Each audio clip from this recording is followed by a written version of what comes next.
Time Sync is the weekly podcast to let you know what's worth sinking your time into. Head to timesyncpod.com for more information like our rating scale, show notes, social media, videos, and more.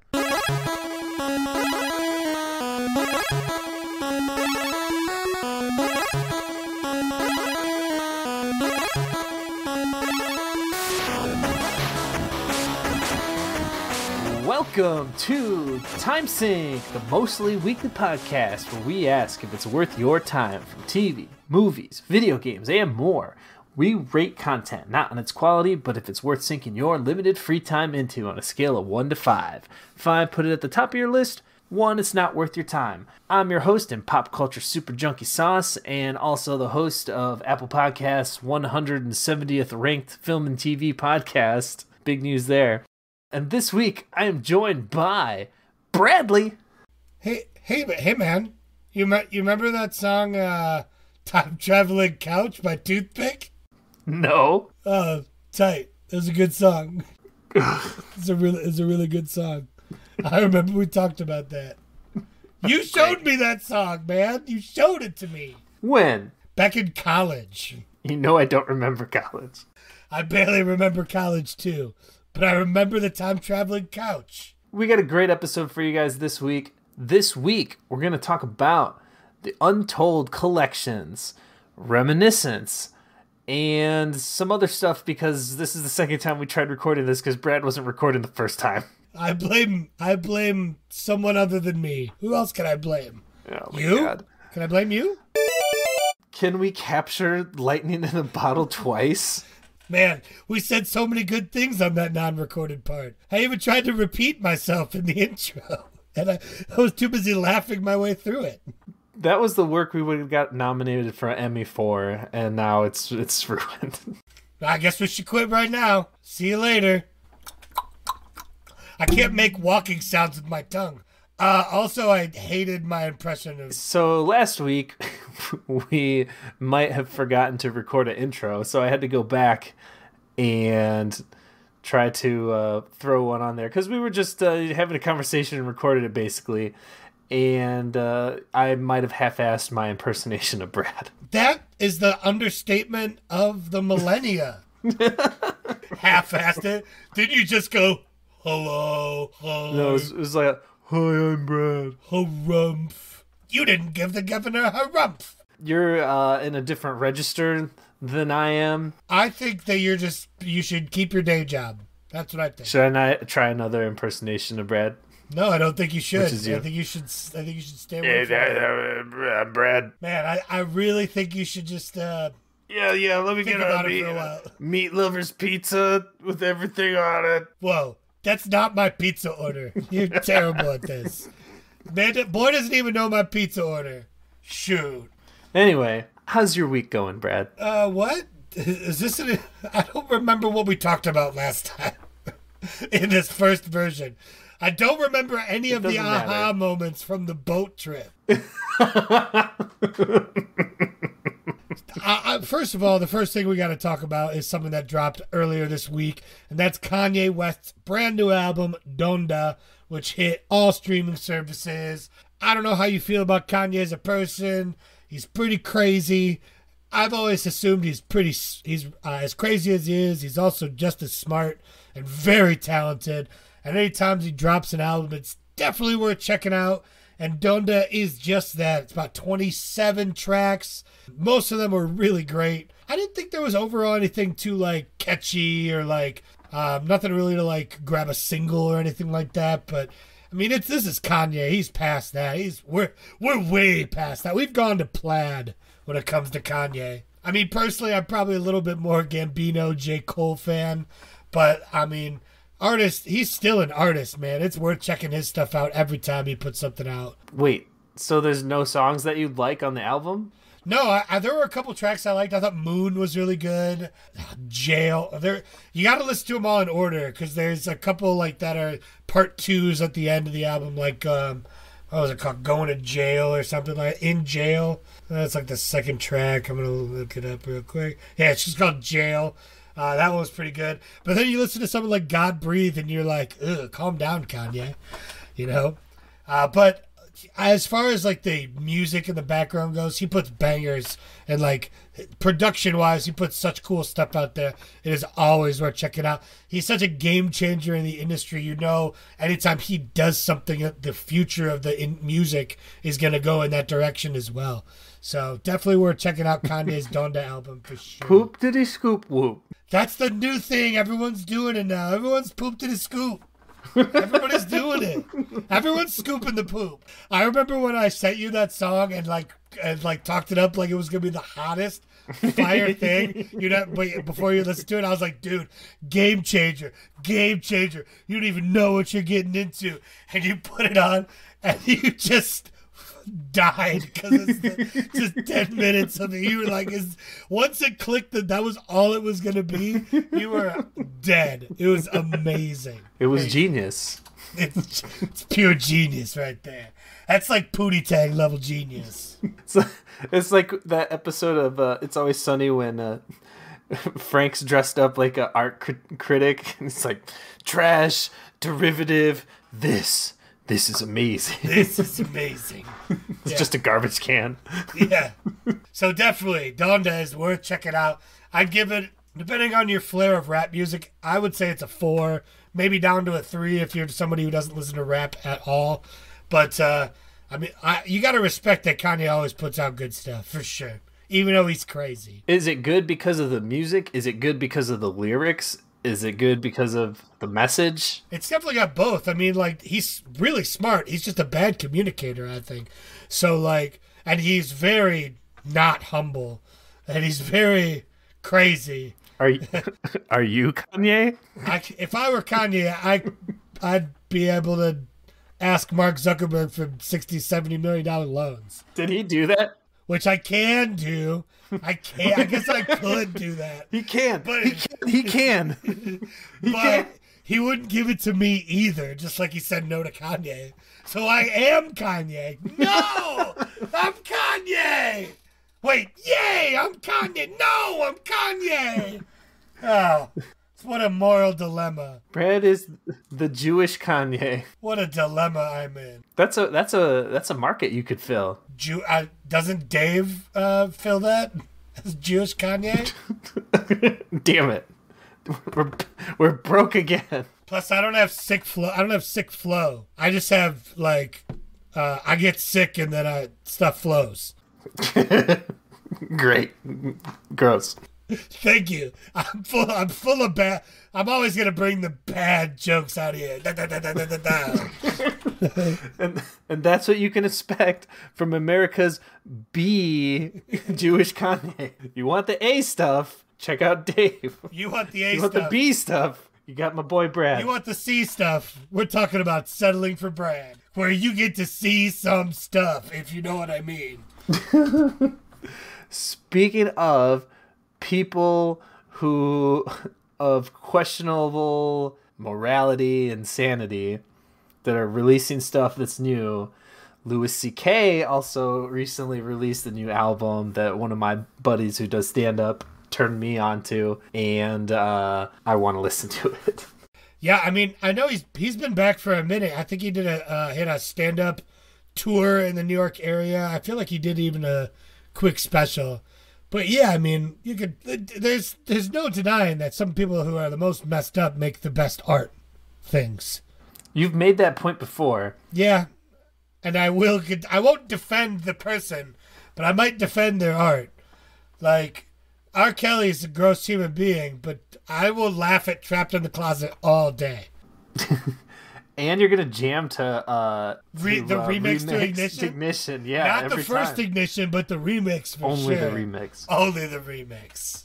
Yeah, I mean, I want to listen because I mean he's so hilarious, and yeah, he did bad things, you know, but he's still a comedic genius, and I don't support the things that he did. But I like that you wanted to talk about it so much that you brought it back up on the re-record. It's weighing on my soul. I need someone to tell me that it's okay.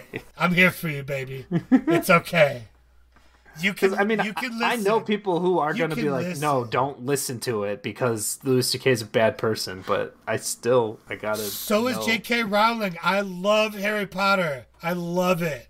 That's J.K. a good Rowling point. is a terrible person. Chick-fil-A is a terrible company, but they make the amazing Best chicken. No, the lemonade. No. The best thing is the lemonade vanilla ice cream mixture. Oh yeah, dude, Those are you're the right. best thing. So good. Like, nobody else hits that as hard as they do. Everybody got a chicken sandwich. Everybody got a chicken sandwich. You can get different qualities of chicken sandwiches all over the place. Nobody's got that Minute Maid lemonade, soft serve vanilla ice cream combo like Chick-fil-A do. Nobody do. Hey, folks, we got to take a quick break to hear from our sponsors. If you're hungry and you're going to a anti-abortion rally and some fried chicken really needs to hit the spot, Do you support immersive conversion therapy like Chick-fil-A does? Chick-fil-A remembers. if you're really trying to pray away the gay and just don't have the fuel or energy to get there, Chick-fil-A is here to support you. You may not agree with Chick-fil-A, but you do agree that their service is better than anyone else who does drive-through. And you do agree that the lemonade ice cream combo is on fleek, as the children might say. So come into Chick-fil-A, and $1 of your purchase will support gender conversion therapy. No, it won't. The money doesn't go to that. And we're back. All right, Brad. So tell me about the Untold collections or collection. How many are there? I read that there's supposed to be 5, but I'm pretty sure there's only 4 available currently. Now, I wanted to bring this up because I don't watch a whole lot of documentaries. I watch 13 mockumentaries before I think about watching one mockumentary. And I don't think 13 mockumentaries get made every decade. I could be wrong. I could have made all of that up. I could be saying things that don't make a lot of sense. But here I am saying those things in a microphone to you. Hi, I'm someone who doesn't watch a lot of documentaries, but here I am recommending a set of them produced by Netflix to you. And those are the Untold collections on Netflix here within a time period for watching. I hate it. Me too. But anyways, so the Untold collections, man, the main one that I watched was on an event that I remember growing up because I'm a huge basketball fan, big Detroit Pistons fan, and it's still one of the craziest things to ever happen at a professional basketball game, and that is the Malice at the Palace, which happened in Auburn Hills, which is the home of the former home of the Detroit Pistons. And this was back a year removed from the Pistons winning championship. I think beating the Pacers, who is the other antagonist of this. Who was always the antagonist of the story, is this group of players from the Indiana Pacers that got into a full-out brawl with members of the audience with the crowd at the Palace of the Auburn. Yeah, the audience for the basketball game. Makes sense to me. Yeah, let me put it in theatrical terms so you understand it. Quite. So a big old brawl happened at the Palace, and I mean, most of us have only ever seen footage from ESPN, which we found out in the documentary that is the same footage that the commissioner of the NBA saw, which was like edited and really made to look like these players just got into a no reason brawl with the fans of the Pistons. But it was a great documentary, kind of portraying a lot of stuff that I hadn't seen or heard about from the story that I had known so much about because I experienced it. I remember watching the game live as it happened. It was nuts. And learning about how there was only 3 security guards in the entire arena, and how, like, some random fan watching the game had to call the police and say, "Hey, you should get down there to the Palace because the players are in a fight." With who? Oh, they're in the fight with the fans. You should get down there. You guys should go check that out, man. That doesn't sound like a Detroiter.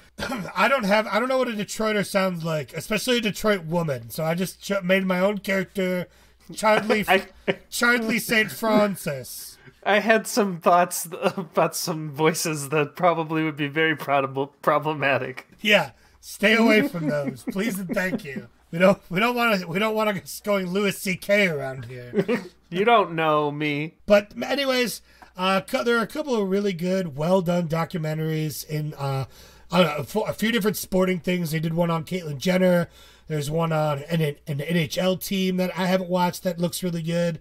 Another one about a boxer, and I don't know what the fifth one's going to be about.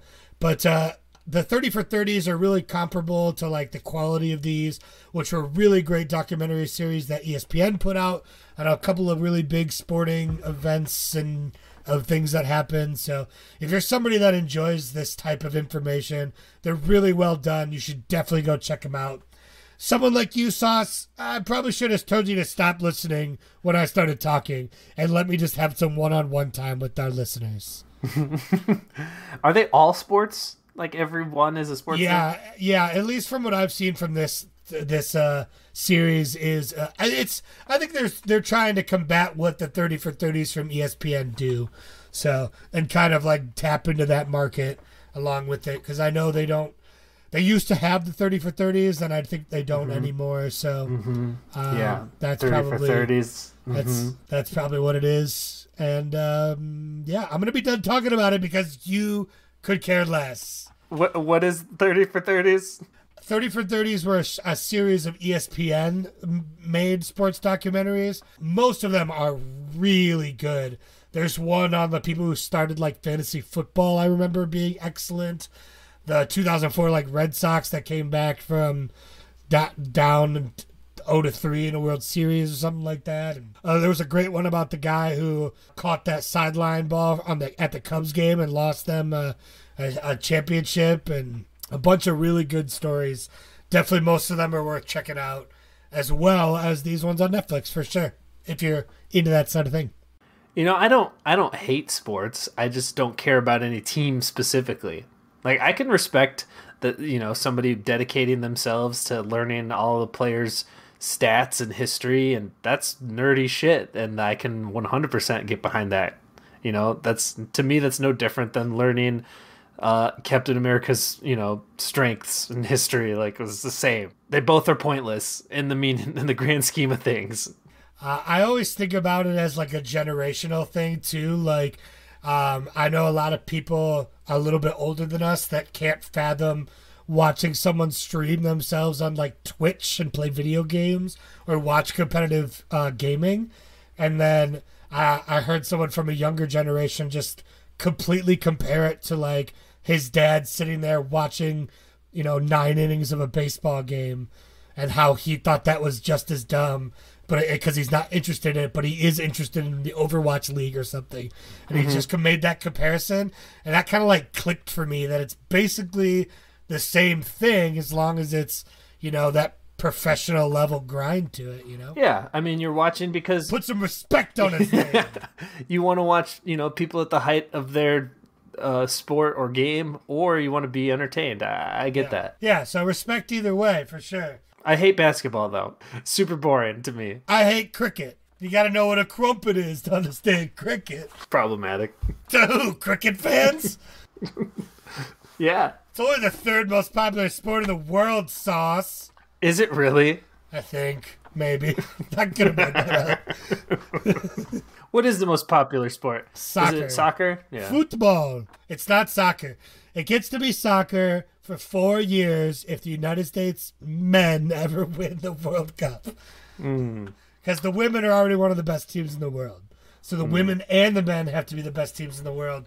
Then we get to call it soccer for 4 years. That's in the bylaws. And bylaws, I mean bylaws. Shut up. There's another one.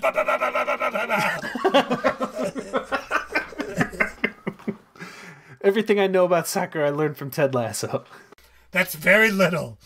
Perfect. That's all I need. You learned about how to be a good guy, though. He's a good old boy. Even though I played soccer for 8 years in my life.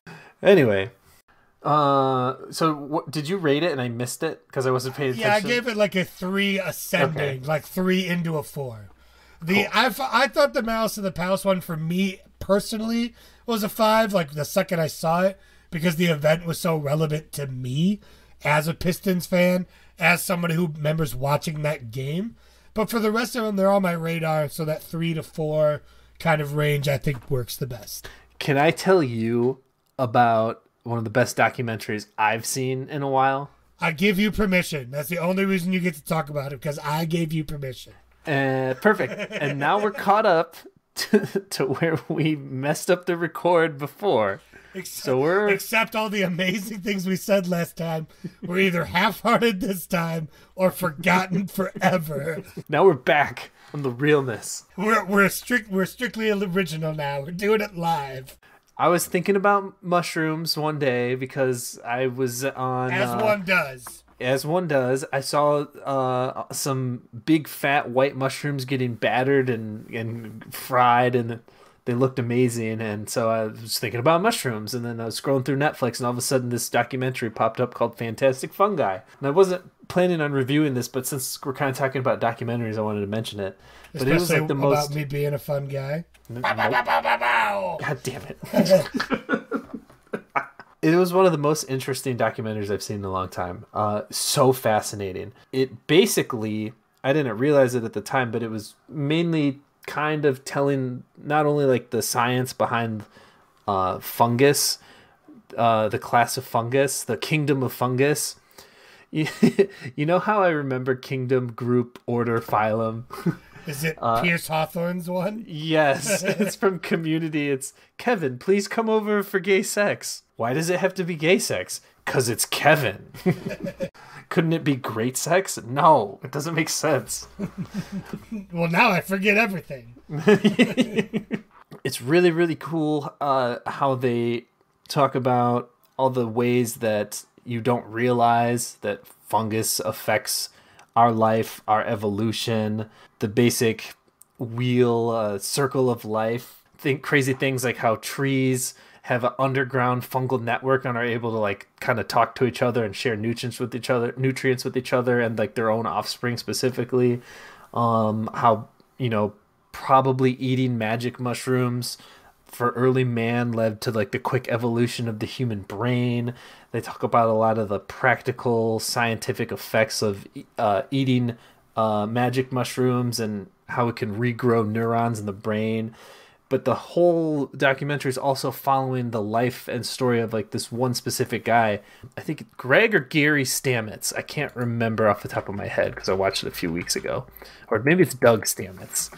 I know his last name's Stamets. Look up Fantastic Fungi if you want to know the guy's name. And basically his journey into like being like one of the leading scientists in the field, even though he never went to school for science or specifically, fungus. My description of this might not sound super interesting, but if you like science and biology like I do, it is so fascinating. I've recommended it to like anybody I can talk to who I know likes hard science as well as sci-fi. It is so cool. I want everyone to watch it. It's just the way. The thing that I find so fascinating about it is if you like to think about life and you're into like existentialism and you're into like, why are we here? And you're not looking for like a religious answer. It's just interesting how fungus factors into all of that. And it's so pervasive throughout everything that I didn't realize. Yeah. So it's like the circle of life, right? And it moves us all. Would you say like through despair and hope, through faith and love? No, that's the opposite of what I'm saying. But till we find our place on the path unwinding. Because, that's the circle of life, right? Just do it. It's the circle of life, and it moves us all through despair and hope, through faith and love. All right, we can't do any more or we'll be sued by Disney. They love that shit. But definitely check out Fantastic Fungi. That is a 5 out of 5 documentary coming from your boy Sauce. Gross. Do. I don't remember how it goes all of a sudden. So I'm kind of sad we're going to be losing HBO like on demand and at the theater at the same time, because they're still trying to figure out how to market their movies and make money in the theaters, but also at home because people still aren't going. Did they end that? I didn't. It's coming to an end. Oh, it was just a 2021 thing, right? They might continue into next year. I can't remember off the top of my head. I thought they had contracted throughout 2021. Yes, for 2021. I don't know if they're continuing it, and I'm pretty sure that they're not in 2022, especially with all the Scarlett Johansson and Disney suing over home release and all this and that. You know, it's kind of a mess right now. The memes are starting to get really mean about that, about how just Disney is burying Scarlett Johansson. They're starting to get real vicious out there. She'll be all right. She'll be fine. Yeah, that's basically what the memes say, too. Oh, uh-oh. Am I the problem?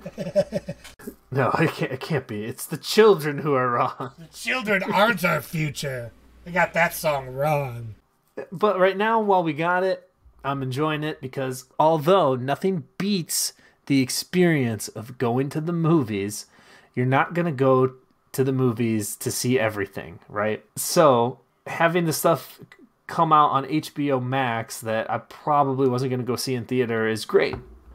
So I got to see Reminiscence. I think we saw the trailer for this movie, and I was like, that kind of looks cool. And you're like, meh.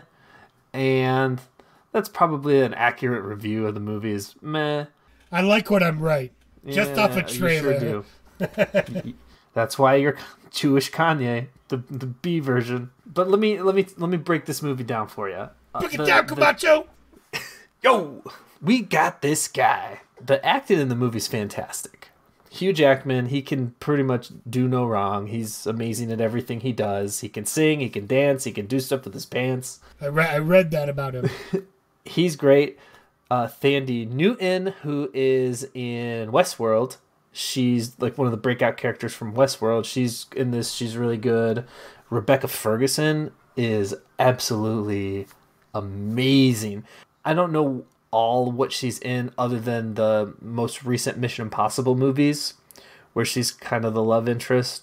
She's really good in those, but her acting in this movie is so good. Like, you will be very impressed. And she's also very attractive too, so you know that helps as well. But man, her acting ability. Thanks for sneaking that in there. Well, you know, I mean... Well, you know, Hummer's not here, so someone had to. Somebody has to do it. But she's very beautiful, okay? But regardless of that, she's an amazing actress. The trailers are kind of misleading. They make it look like this really cerebral, like, weird, trippy, kind of Inception-y type movie. Because the premise is like they're going into memories. But it's really not that, so it's a little misleading. It's more of like a 20s like noir style, like, you know, the lady in the red dress comes into the PI's office and, you know, hey mister, I'm in trouble and I need you to help me. That type of movie. She had legs that went all the way up to her torso. Yeah. Yeah, exactly. A frame that could fit through a door. Yeah, you threw me off. So I know those are both really funny lines, so I know I could do that, and I made them up just now. So no, you didn't make that up. That's from I literally did. If it's from something, I have no idea where it's from. That's like a Zucker style comedy movie. That's like a Leslie Nielsen quote. The style it was stolen, but the lines themselves, never heard them before in my life. That's for sure like a Leslie Nielsen line in like Spy Hard or something. You're welcome to find out. I pulled that out of nowhere, if that's the case. Anyway, the acting's great.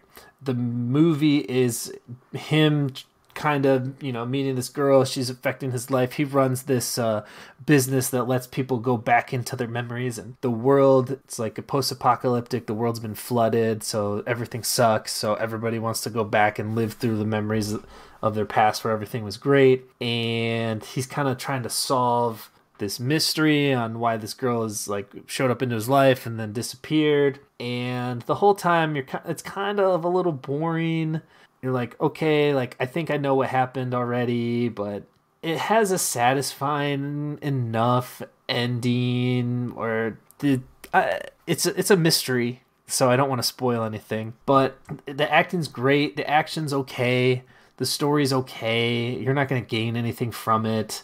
It's one of those movies where if you really don't have anything to watch, you could throw it on, but I would probably recommend so many other things. I think maybe my parents might enjoy this. That, out of all the things we recommend, usually we always qualify it with, my parents definitely won't like this, but it's nothing special. Which sucks because I love Hugh Jackman and I want to see him in so many things. And it's the weakness of this movie is mainly the misleading trailer, and at least to me, and the story. It's just another not interesting thriller.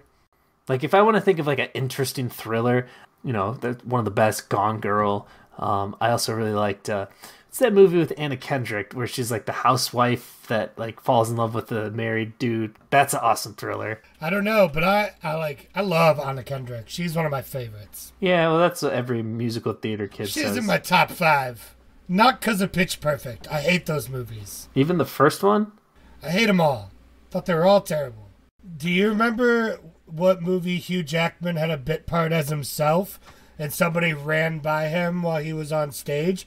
And the guy went, "Oh, hey, Hugh Jackman." And Hugh Jackman went, "You that knows who I am," in his Australian accent. Yeah, I was thinking about that movie, but I can't remember what it is. Is it an Adam Sandler movie? Maybe. I was thinking about that movie too, but I can't remember what it was. He's like Hamlet or something, or Romeo. Yeah, he's like doing a play, and so they like he's like just a random part of a chase scene where it's like, "Oh, hey, Hugh Jackman."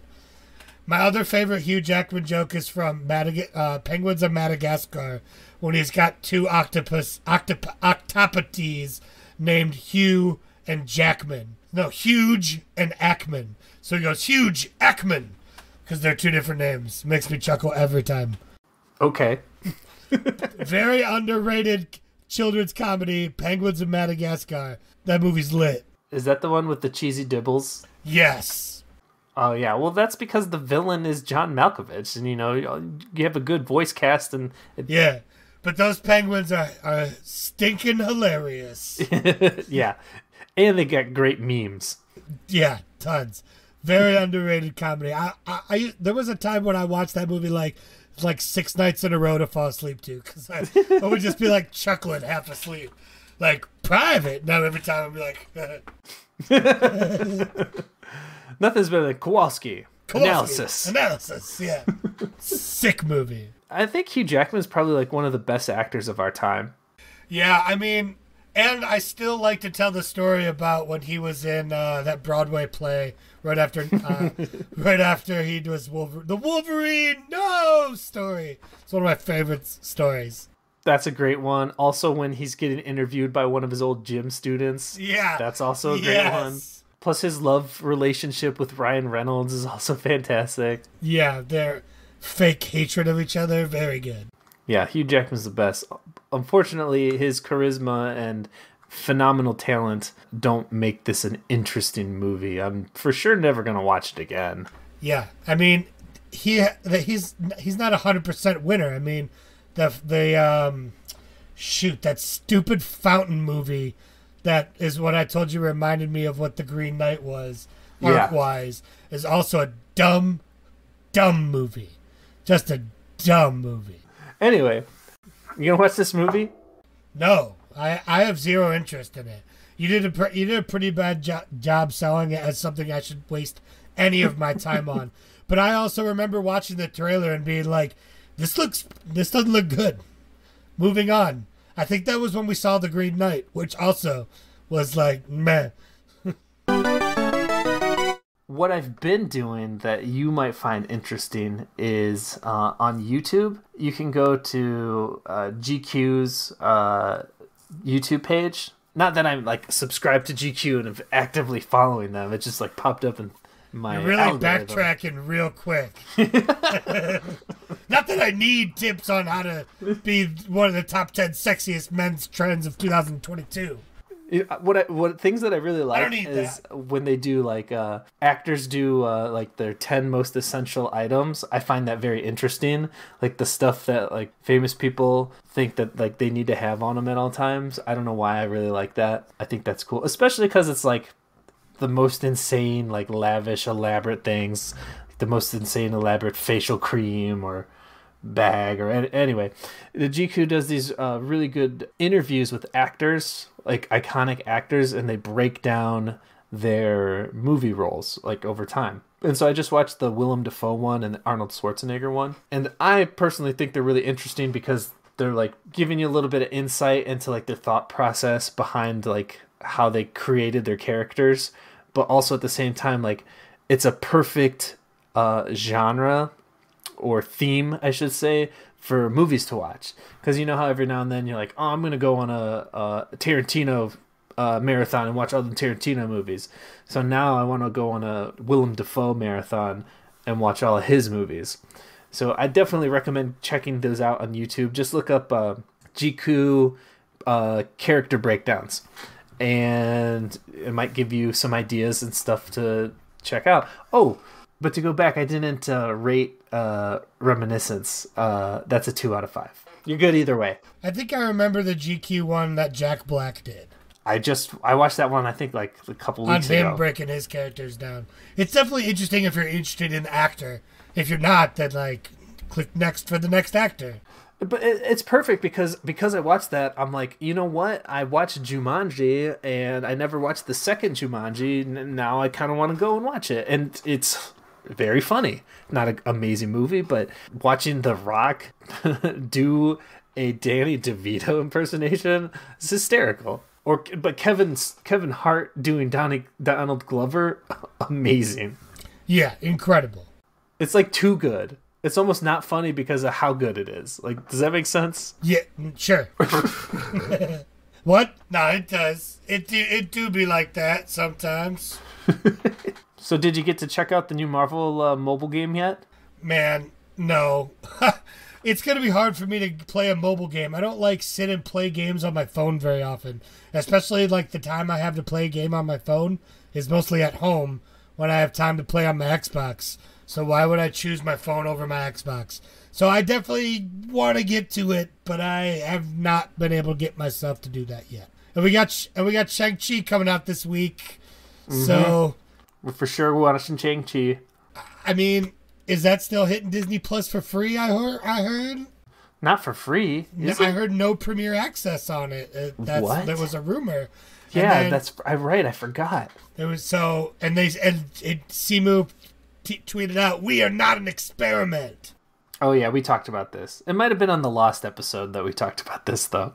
So that might be the case because I might not be able to go see a premiere of it otherwise, unless I hit a real late showing, which they don't do those very much anymore. Because you're gonna fall asleep.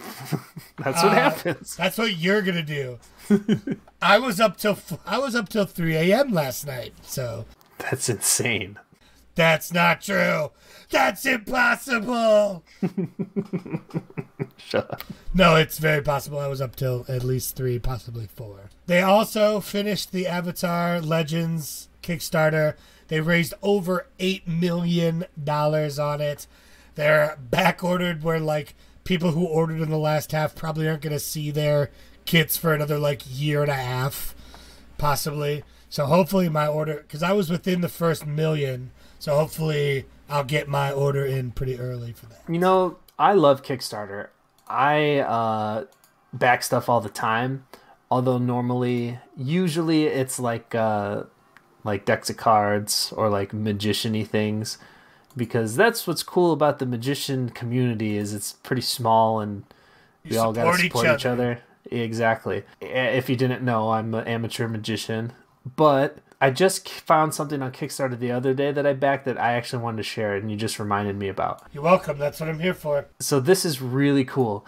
It is a game. It's an independently developed game. It's called Good Boy Galaxy. It's about a dog exploring space, and it's a Metroid-style game, a Metroidvania, if you will. But what's cool about it is they're making it for Game Boy. It's a Game Boy game. It's Game Boy Advance specifically. They're actually making the Game Boy Advance cart for a dead system that, you can't buy it in the store anymore. You have to buy it aftermarket on eBay or, somebody selling it in a local game store or something. They're making this game for an old system, which I think is so cool. and they already hit their stretch goals for actually bringing it out on Switch and bringing it out on PC, so you could play it there too, but that's not the point. So I saw this and I instantly supported it, whatever, pledged, because that is so cool to me. I've actually been playing a lot of my Game Boy lately because I've been replaying the Metroids, and even though I talked about a long time playing on my emulator, it's something about actually having the cart, because I collect some Game Boy games. I don't have a big collection, but I actually have the cart, plugging it in, playing. I mean, it's just a really good feeling. If you grew up with that, I probably wouldn't recommend it for somebody who hadn't been into it before. It's more of a nostalgia thing. But yeah, check out Good Boy Galaxy on Kickstarter if you're into that sort of thing, retro gaming like I am. And there's some really cool retro gaming Instagrams. People are doing a lot of cool stuff, modding them, building new shells for your old school Game Boy, doing ripping the guts out, putting new tech in them. I like that kind of stuff. You might too if you're a big nerd listening to this show. Definitely check that out. I think I still have an SP around somewhere. That's the best one, but it has to have the right screen. It has to have the AGS 101 screen, not the 100. All right, you lost me. It won't have the right level of brightness. That's out of my Q zone. Yeah, it's not. So that's all we got time for you guys this week. Thanks for sticking around. If you like what you heard, leave a review in the app that you're listening on. Make sure you come talk to us and check out all of our content on timesyncpod.com. And we'll see you guys next week. The Stanzo brand. They're nice.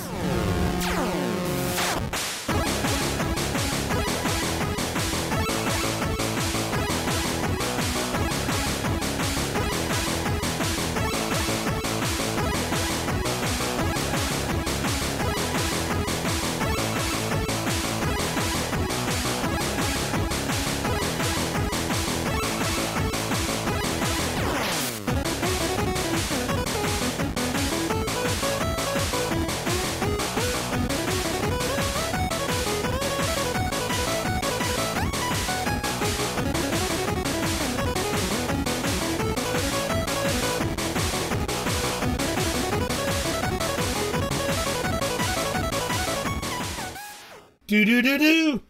I don't remember how it goes all of a sudden. Why did I do it so perfect that one time? You ruined it. You got one take, and you lost it. You weren't recording. One take Tony. That's why they call me that.